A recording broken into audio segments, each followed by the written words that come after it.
주시기를 바랍니다. 잠시 기도합니다.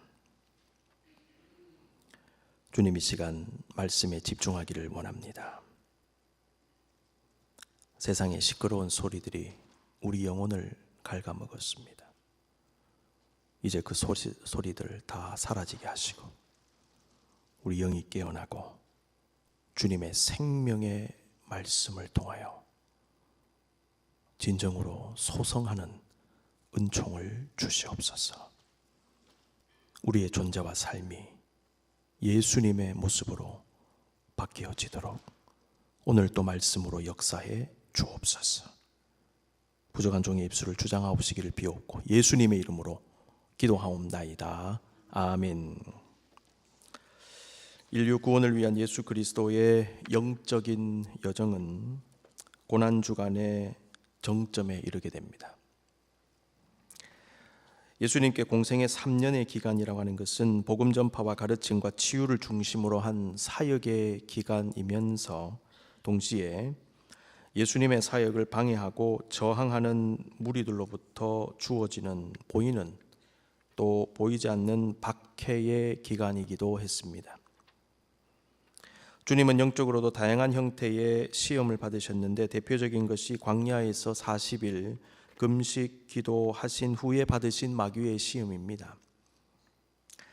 누가복음을 읽어보게 되면은 예수님께서 마귀의 시험에 넘어가지 않고 물리치셨을 때에 마귀가 얼마 동안 떠나 있었다라고 기록하고 있습니다. 이 말은 마귀의 시험이 기회가 주어질 때마다 예수님께 지속적으로 왔다는 것을 암시하죠.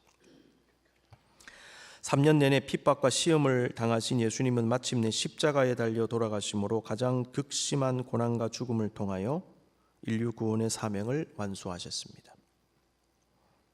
오늘은 예수님께서 십자가에서 고난과 죽음을 당하시기 위해 예루살렘에 입성하신 것을 기념하는 종려주일로서 고난주간이 시작되는 날입니다.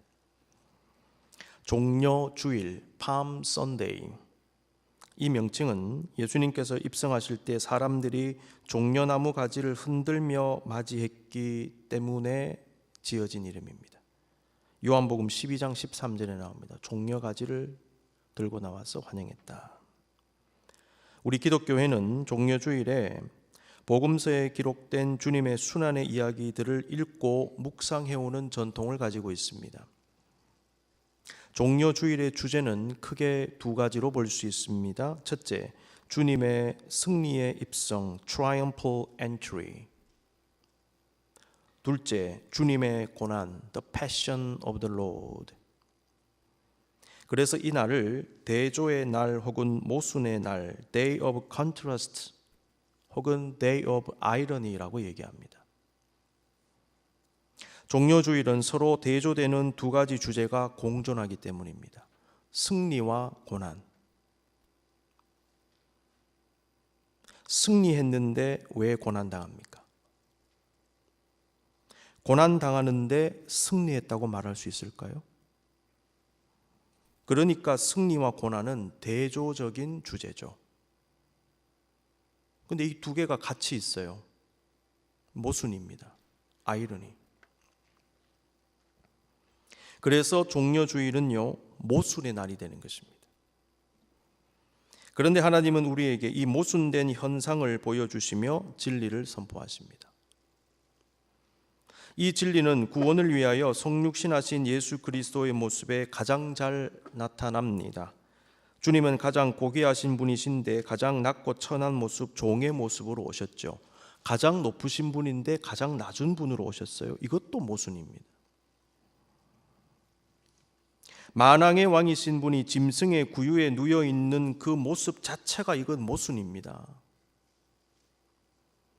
주님은 약함과 가난과 겸손을 통하여 강함과 부함과 교만함을 제압하셨습니다. 주님은 전지전능하신 만왕의 왕이시지만은 그 막강한 힘을 의도적으로 쓰지 않으시고 스스로 체포되시어 권력자들 밑에서 고초를 당하셨고 우리에게 생명 주시기 위해서는 자신의 생명을 포기하셨어요. 이것이 바로 하나님의 구원의 방식이며 진리입니다. 그런데 이 진리는요, 거룩한 모순을 통해서 선포되었습니다. 오늘 본문에 등장하는 새끼나귀 속에는 하나님의 구원의 방식과 진리가 담겨져 있습니다. 예수님께서 타신 새끼나귀는 대조의 날 혹은 모순의 날로서의 종료주일의 성격을 굉장히 잘 보여줍니다. 본문은 유월절을 맞아 예루살렘으로 나아가신 예수님의 모습을 그림으로 시작합니다.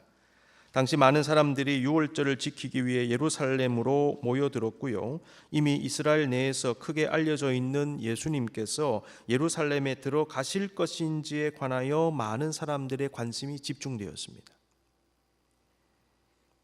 예수님이 눈에 가시였던 유대교 지도자들은 어떻게 해서든지 예수님을 체포하여 죽일 생각에 골몰하고 있었습니다. 그 모든 것을 알고 계셨던 예수님은 조금의 망설임도 없이 이 땅에서의 마지막 일주일을 보내시고 십자가에서의 죽음을 맞이할 그날을 생각하시며 예루살렘으로 들어가십니다. 오늘 본문 속에 나타난 대조의 모습들 몇 가지 발견합니다. 첫 번째, 승리자와 새끼나귀입니다.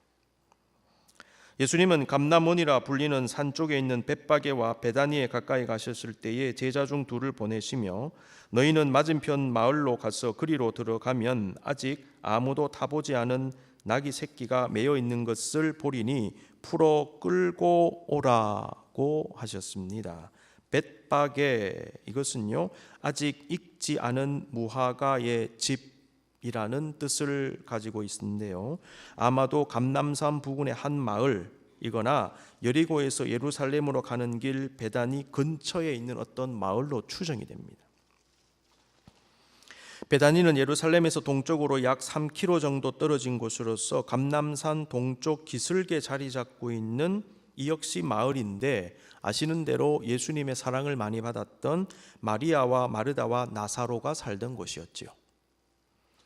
예수님은 이 지역에 가까이 가셨을 때 제자들을 보내시어서 아직 사람을 태워보지 않은 나귀 새끼를 풀어 끌고 오라고 하셨습니다. 아직 사람을 태워보지 않은 나귀 새끼라는 표현 속에는 다양한 의미들이 녹아 있습니다. 이것은 그때로서는 사람이 탈 수 없는 짐승임을 알게 합니다.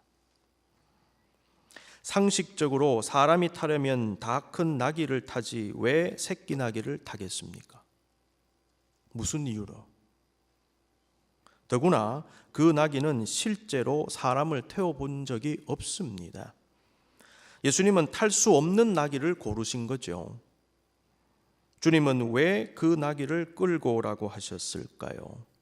아직 사람을 태워보지 않은 나귀 새끼, 여기에 굉장히 중요한 영적인 메시지가 들어 있습니다. 첫 번째, 거룩한 목적을 위해 쓸 수 있는 깨끗하고 구별된 존재를 의미합니다. 3상 6장에는 블레셋에 빼앗겼던 법궤가 이스라엘로 돌아오는 장면이 기록되어져 있는데, 블레셋 사람들은 새 수레를 하나 만들고 멍에를 메어보지 아니한 젖나는 소 2마리를 끌어다가 소의 수레를 메우고 그 송아지들은 떼어 집으로 돌려보내고 그랬어요. 그 다음에 수레를 끌게 합니다. 새끼 나귀가 왔는데 어미와 떨어져 나오는데, 이 장면은 어미들이 나오는데 이제 새끼들은 돌려보내는 거예요. 비슷한데 반대로 나오죠. 이 구절을 보시면 거룩하고 신성한 일을 위해 짐승을 고를 때 다른 일에 부려본 적이 없는 짐승을 골랐다는 것이 나와 있어요. 그러니까 이 본문과 오늘 본문이 맥이 닿습니다. 깨끗한 거, 한 번도 쓰지 않은 거, 정결한 거, 이걸 가지고 거룩한 일에 쓴다는 것입니다. 두 번째, 예수님의 겸손을 드러냅니다. 예수님 당시 개선 장군들은 훌륭한 말을 타고 강력한 군대를 이끌고 수도에 입성하는 것이 관례였습니다. 그래서 여러분, 프랑스도 그렇고 주요 도시 가면 개선문이 있잖아요. 개선 장군들이요 위세를 과시하면서 쫙 들어오는 거예요. 이 땅에 진정한 승리자로 오신 예수님은 예루살렘에 승리자로 입성한다는 컨셉, 그것은 그대로 가지시면서도 겉으로 드러나는 모습은 완전히 다르게 하심으로 의도적으로 거룩한 메시지를 선포하셨습니다. 그것은 겸손과 낮아짐입니다. 이것은 주님의 구원의 방식의 표현입니다. 오늘 본문과 동일한 본문을 담은 마태복음 21장은 예수님의 예루살렘 입성을 예언한 스가랴 9장 9절을 인용하면서 낙이 새끼는 겸손의 표현임을 직접 드러냈습니다. 마태복음 21장 5절 시온 딸에게 이르기를 네 왕이 내게 임하나니 그는 겸손하여 낙이 곧 멍에 매는 짐승의 새끼를 탔도다 하라 하였느니라. 여러분, 그래서 세 번째로 오늘 본문은 예언의 성취를 의미하는 것입니다. 새끼 나귀는 예언의 성취입니다. 하나님은 말씀하신 바를 1.1획 바꾸지 않고 정확하게 역사하십니다. 완벽한 실현. 새끼 나귀는 자기도 모르는 사이에 하나님의 역사에 쓰임을 받은 거죠. 네 번째, 주님의 권위를 드러냅니다. 예수님께서 예루살렘에 나귀 새끼를 타고 입성하신다는 예언이 성취된 것은 이 세상을 다스리시는 하나님의 권위를 드러내는 것입니다. 오늘 본문 31절은 그 권위를 보여줍니다. 만일 누가 너희에게 어찌하여 푸느냐 묻거든 말하기를 주가 쓰시겠다 하라 하시매. 나귀의 임자들은 왜 나귀 새끼를 푸느냐고 질문했지만은 주가 쓰시겠다는 말 한마디에 침묵해 버렸어요.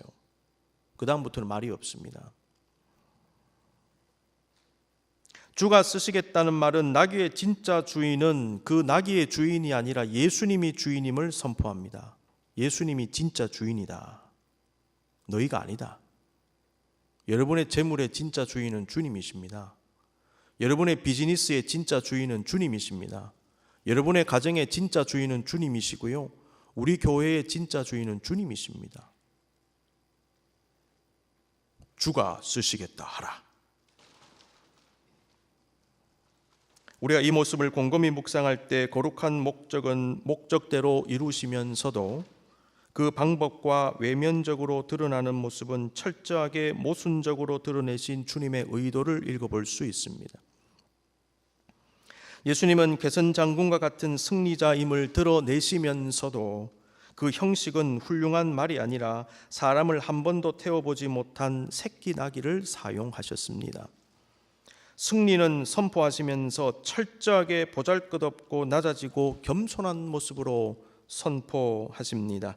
승리자, 권력자, 영광과 권위를 입은 자가 당연히 보여야 하는 모습이 아닌 상식을 깨는 모습, 의아한 모습은 모순을 일으키죠. 주님은 대조와 모순을 통해 진리를 알게 하셨습니다. 승리자와 새끼 나귀. 두 번째, 환영과 적대입니다.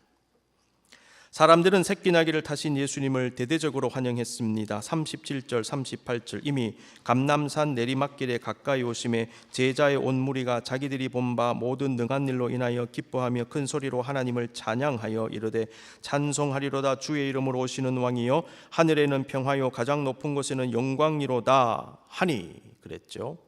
자, 감람산 내리막길에 가까이 오심에 이 구절은 예수님께서 감람산의 정상을 넘어 예루살렘 성이 내려다 보이는 남쪽 비탈길에 들어섰음을 의미합니다. 예수님께서 예루살렘 성을 한눈에 볼 수 있는 곳에 서셨을 때에 제자들과 사람들은 왕이나 개선장군을 환영하듯이 예수님을 환영하며 하나님을 찬양하는 것입니다. 탁 트인 곳에서 예루살렘 성을 쫙 바라보면서 들어가는데 거기서 이제 환영을 하는 거죠. 찬송하리로다 주의 이름으로 오시는 왕이여 하늘에는 평화요 가장 높은 것에는 영광이로다 라는 표현은 시편 118편 25절 26절을 인용한 겁니다. 직접 한번 볼까요? 여호와여 구하옵나니 이제 구원하소서. 여호와여 우리가 구하옵나니 이제 형통하게 하소서. 여호와의 이름으로 오는 자가 복이 있으며 우리가 여호와의 집에서 너희를 축복하였도다. 시편 118편은 찬양시인데요, 순례자들이 성전에 가까이 갔을 때 부르던 시편이랍니다. 왕을 찬양하는 제왕시 로열 썸으로도 불립니다. 그거를 불렀던 것입니다. 누가복음에는 호산나라는 말이 빠져 있습니다. 근데 마태, 마가, 요한복음에는 호산나라는 말이 들어가 있어요. 호산나라는 말의 뜻이 무엇입니까? 지금 구원하소서 혹은 구원하소서 내가 기도합니다라는 뜻이 호산나입니다. 그런데 여러분 시편 118편 25절에 보면 여호와여 구하옵나니 이제 구원하소서로 번역이 되어 있죠. 이게 호산나입니다.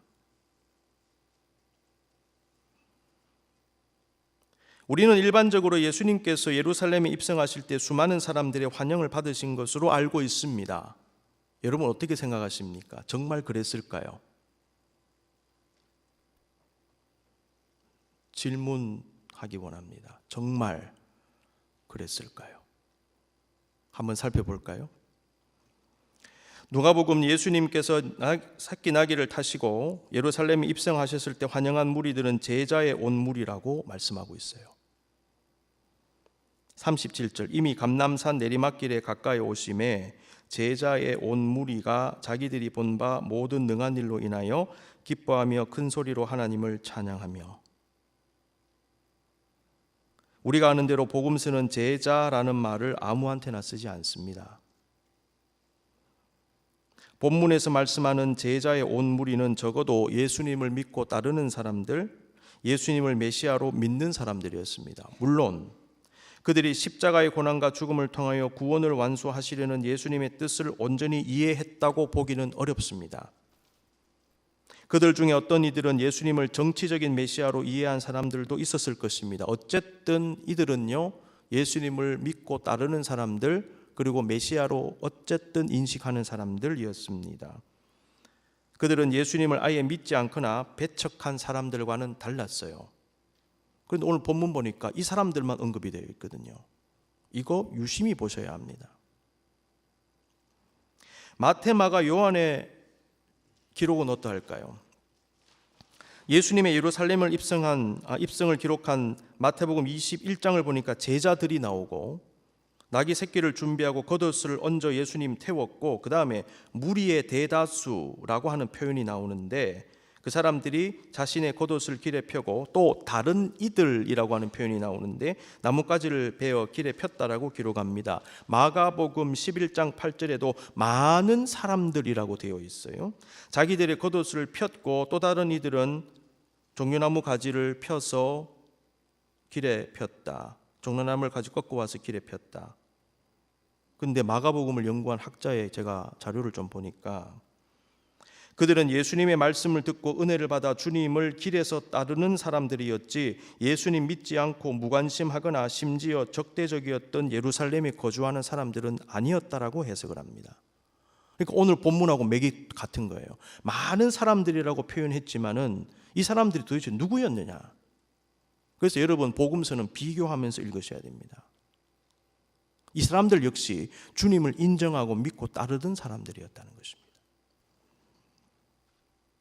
요한복음 12장 12절에 보니까 명절에 온 큰 무리들이라고 되어 있습니다. 이들은 유월절을 지키러 예루살렘에 온 무리들인데 예수님께서 나사로를 살리신 기적을 들은 사람들로 보입니다. 요한복음 12장 17, 18절 나사로를 무덤에서 불러내어 죽은 자 가운데서 살리실 때에 함께 있던 무리가 증언한지라 이에 무리가 예수를 맞음은 예루살렘 입성 때 맞음은 그 이유가 이 표적 행하심을 들었음이러라. 그러니까 그 표적 행하심을 듣고 예수님에 대해서 호감을 가지고 있고 예수님을 믿고 있고 따르기 원하는 사람들이 현장에 있었고 그들이 맞이한 게 아니냐라는 거죠.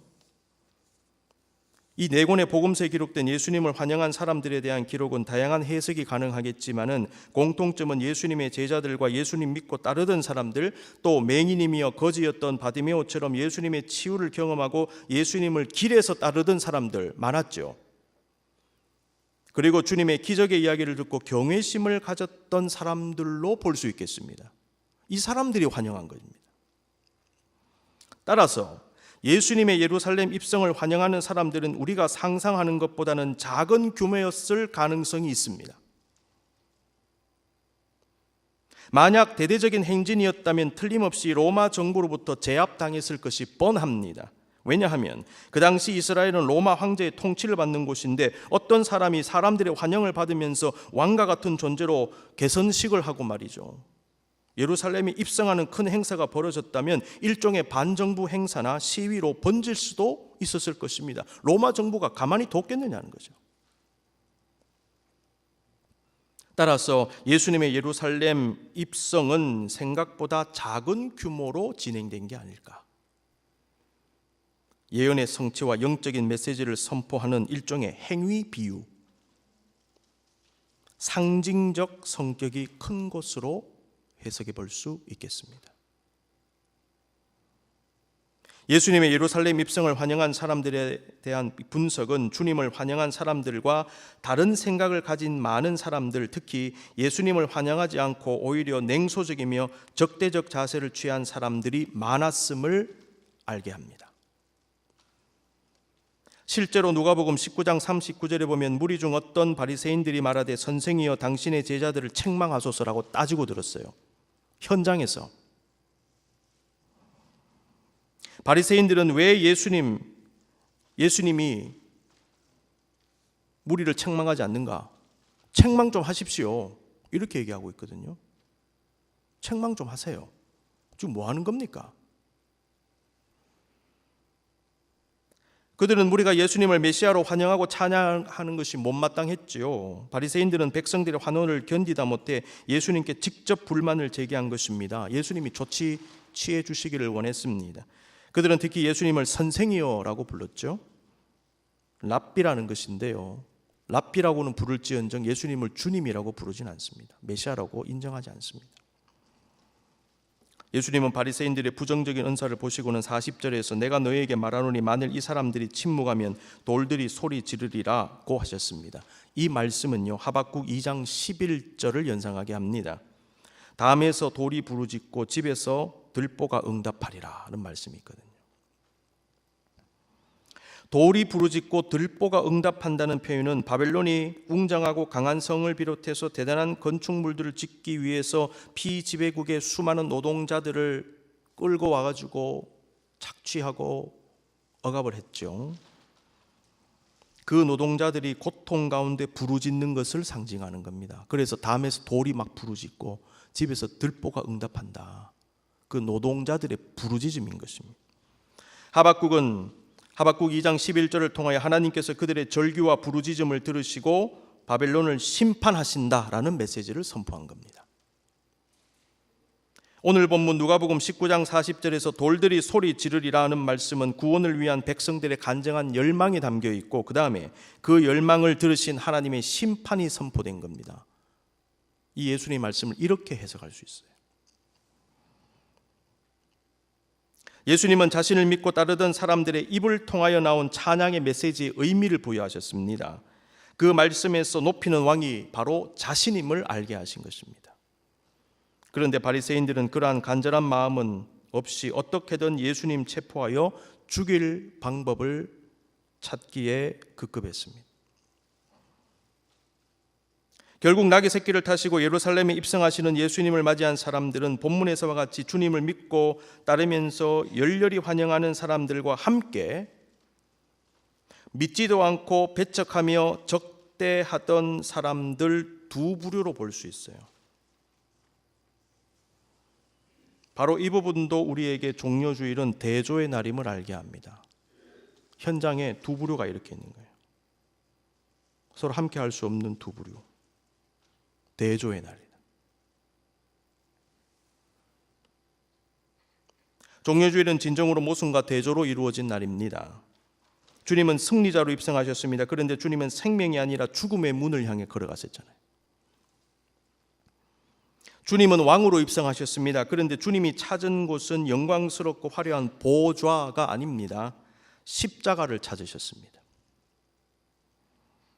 주님은 제자들의 환호와 찬양을 들으며 입성하셨습니다. 그러나 정작 자신은 누가복음 19장 40절에서 한 말씀만 하실 뿐 아무 말씀이 없으셨고요. 마태와 마가 요한복음에는 한 말씀도 기록되어 있지 않습니다. 이 주님의 침묵이 무엇을 의미할까요? 새끼나기를 타신 주님은 제자들의 환영을 받으시며 별다른 말씀 없이 묵묵히 예루살렘으로 들어가시면서 대조되고 모순된 상황 자체를 통하여 메시지를 선포하신 것이 아닐까요? 여러분, 어떨 때 사람이 말이 필요 없을 때가 있습니다. 그냥 현상 그대로를 가지고 가만히 있으면 그게 메시지화 됩니다. 굳이 설명할 필요가 없는 상황이 있어요. 그거를 부연 설명을 하고 해설할 필요가 없이 그냥 그대로 보게 할 때 그게 메시지가 된다는 거예요. 아, 이건 이런 거구나. 우리가 너무 말을 많이 할 필요가 없습니다. 예수님이 침묵 가운데 쭉 걸어가시는 거죠. 그거 자체를 보는 게 메시지라는 거예요. 그래서 성경은요, 묵상이 필요합니다.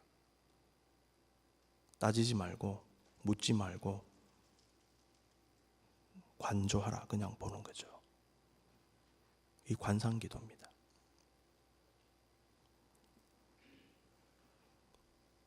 주님의 침묵의 메시지가 무엇을 의미하는가? 주님이 계획하신 구원은 인간적이고 세속적 방법이 아니라는 것입니다. 주님 자신은 정치적이며 세상적 힘과 권력을 가진 메시아가 아니라 이 땅에 진정한 구원을 가져다 줄 수 있는 영과 육을 완전히 초월한 진정한 메시아라는 것입니다. 이걸 새끼 나귀를 통해 보여주는 거예요. 제자들이 시편 118편으로 찬양하는 소리를 들으신 주님의 침묵은 그 찬양의 의미가 맞다는 긍정의 표현을 하신 것입니다. 때때로 우리가 긍정을 표현할 때 침묵할 때가 있잖아요.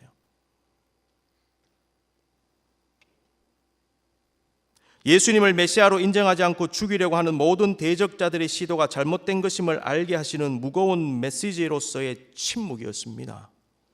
너희는 맞다, 저들은 잘못됐다. 이걸 침묵으로 표현하시는 거예요. 예수님의 침묵은 하나님의 생각은 우리의 생각과는 다르며 하나님의 길은 우리의 길과는 다르다는 것을 말씀하시는 침묵입니다. 많은 사람들이 하나님 보여주세요, 그럼 내가 믿겠습니다 하는데 하나님 침묵하시잖아요. 왜 그럴까요? 너의 생각과 나의 생각은 다르다. 나는 네가 생각하는 대로 움직이지 않는다. 그걸 알게 하시는 거예요. 근데 어리석은 인간들은 그걸 모르고요, 보여주세요, 나타나주세요. 수준 낮은 거죠. 나타나야만 믿습니까? 보여야만 믿습니까? 그렇다면 수준 낮은 것입니다. 육적인 사람인 것입니다. 영적인 사람은 보이지 않는 것을 믿는 게 영적인 사람이에요. 수준 높은 사람.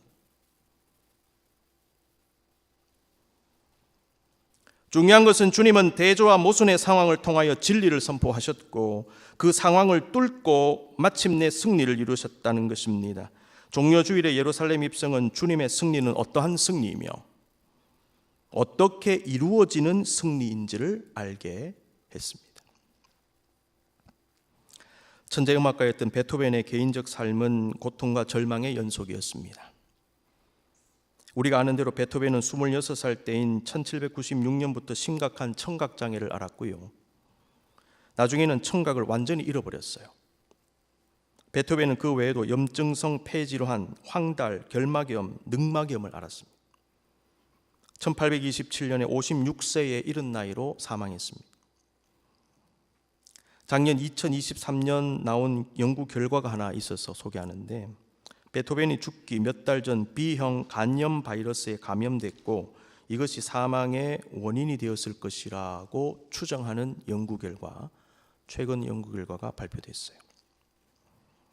고통과 절망 중에 있던 베토벤은 1815년 어느 날 자신처럼 중병을 앓고 있던 에르되디라고 하는 백작 부인에게 위로의 편지를 썼는데 그 편지 중에 다음과 같은 유명한 말을 남겼습니다. 고통을 통하여 환희로. Der Leiden Freude. 이게 베토벤이 남긴 유명한 말입니다. 고통을 통하여 환희로. 베토벤은 귀가 들리지 않고 온몸에 병을 앓고 있는 상황에서 환희와 기쁨이 넘치는 제9교향곡을 작곡했다고 합니다. 극도의 고통 속에서 제9교향곡이 탄생했습니다. 베토벤이 음악으로 표현한 그 환희는 정말 고통을 통하여 경험한 환희였습니다. 여러분, 우리의 인생 역시 대조와 모순이 가득합니다. 저와 여러분의 신앙의 여정에도 승리와 고난이 공존하고 환영과 적대가 공존합니다. 주님 믿지만은 고난을 당해야 할 때가 있습니다. 하나님을 예배하지만은 예배하지 않는 사람들보다 더 심한 어려움을 당할 수도 있습니다. 예수 그리스도를 통하여 구원받고 승리한 사람이 되었지만은 이 땅에서는 종종 패배자가 된 것과 같은 상황을 경험하기도 하지요. 주님이 동행하신다고 했는데 어떨 때는요, 내 옆에 계시지 않는 것 같은 의심과 두려움에 휩싸일 때도 있습니다. 여러분, 이것이 바로 인생입니다. 그런데 주님은 우리에게 대조와 모순이 가득한 삶, 승리한다는 말은 들리지만은 눈앞에는 고난이 있는 이 현실을 뚫고 가라고 말씀하십니다. 우리가 희망을 저버릴 수 없는 이유는 예수님께서 대조의 날, 이 아이러니의 날에 예루살렘에 입성하시어 왕의 보좌가 아니라 십자가를 붙잡으시고 생명이 아니라 죽음을 선택하심으로 우리에게 진정한 승리를 안겨주셨기 때문에 우리는 오늘도 소망을 포기할 수 없습니다. 주님은 대조와 모순을 뚫고 전진하심으로 승리하셨던 것입니다. 주님은 우리에게 고통을 통하여 환희를 경험하는 그 모습을 보여주심으로 우리에게도 그러한 영적 환희를 맛보게 하십니다. 눈을 감겠습니다. 여러분, 이 시간 고난을 아시면서도 예루살렘에 입성하시는 주님을 떠올리십시다. 모순 많은 세상에서 모순을 통하여서도 말씀하시는 주님, 모순을 뚫고서 승리하신 주님이 저와 여러분의 인생의 모순, 대조적 삶이 있는 우리의 이 고난의 여정 속에서도 뚫고 가게 하심으로 반드시 최후의 승리를 얻게 하실 것입니다. 이 주님의 능력을 구하십시오. 종려주일에 주시는 주님의 위로의 은혜, 고난주간을 통해 주시는 주님의 은총을 구하시면서 영적으로 승리하실 수 있기를 바랍니다. 잠시 기도합니다.